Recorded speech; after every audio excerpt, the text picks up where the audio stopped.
ಸುಭಾಷ್ ಪಾಳೇಕರ್ ಸರರ ನೈಸರ್ಗಿಕ ಕೃಷಿ ಅನುಸರಿಸ್ತಾರೋ ಎಲ್ಲ ನನ್ನ ರೈತ ಮಿತ್ರರಿಗೆ ಈ ನನ್ನ ಒಂದು ಸಣ್ಣ ವಿಡಿಯೋಕ್ಕೆ ಸ್ವಾಗತ.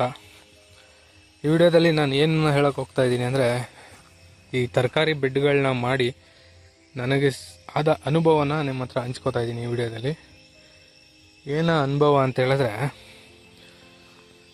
ಕಳೆ ನಿಯಂತ್ರಣ ಮಾಡೋದು.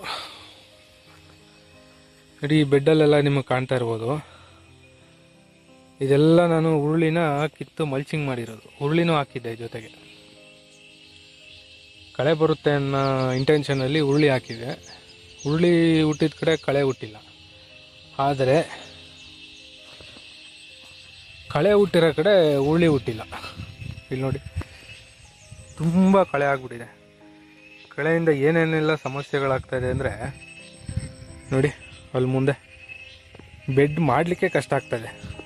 ಒಂದು ಬೆಡ್ಡಲ್ಲಿ ಕಳೆ ತೆಗಿಯೋಷ್ಟರಲ್ಲೇ ಹತ್ತತ್ರ ಒಂದು 1.5 or 2 hours ಅದಕ್ಕೇ ಟೈಮು ವೇಸ್ಟ್ ಆಗ್ತಾಯಿದೆ.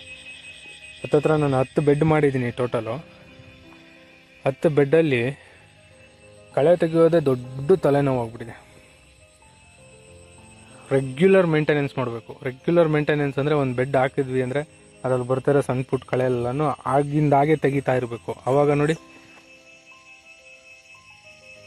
ಆ ಬೆಡ್ಡಲ್ಲಿ ಕಳೆ ಬಂದಿದೆಯಲ್ಲ, ಆ ಥರ ಕಳೆ ಬರೋಲ್ಲ. ಆ ಥರ ಕಳೆ ಬಂದರೆ ಏನಾಗಿದೆ ಅಂದರೆ, ಸೊಪ್ಪನ್ನೆಲ್ಲ ತಿಂದ್ಬಿಟ್ಟಿದೆ ಕಳೆ. ನೋಡಿ, ಈ ಬೆಡ್ಡಲ್ಲೆಲ್ಲ ಸೊಪ್ಪು ತುಂಬ ಚೆನ್ನಾಗಿದೆ. ಆ ಬೆಡ್ಡಲ್ಲಿ ಸೊಪ್ಪೇ ಇಲ್ಲ. ಕಾರಣ ಏನು ಅಂದರೆ ಕಳೆ. ತರಕಾರಿ ಬೆಡ್ಡಲ್ಲಿ ಕಳೆ ಮೇಂಟೆನೆನ್ಸ್ ಹೇಗೆ ಅಂತಂದರೆ, ಸೊಪ್ಪು ಹಾಕ್ತೀವಿ, ಹಾಕಿದ ತಕ್ಷಣ ಸಣ್ಣ ಸಣ್ಣ ಕಳೆಗಳು ಕಾಣ್ತವೆ. ಆ ಸಣ್ಣ ಸಣ್ಣ ಕಳೆಗಳನ್ನ ಇಮಿಡಿಯೇಟ್ ಕಿತ್ಬಿಟ್ರೆ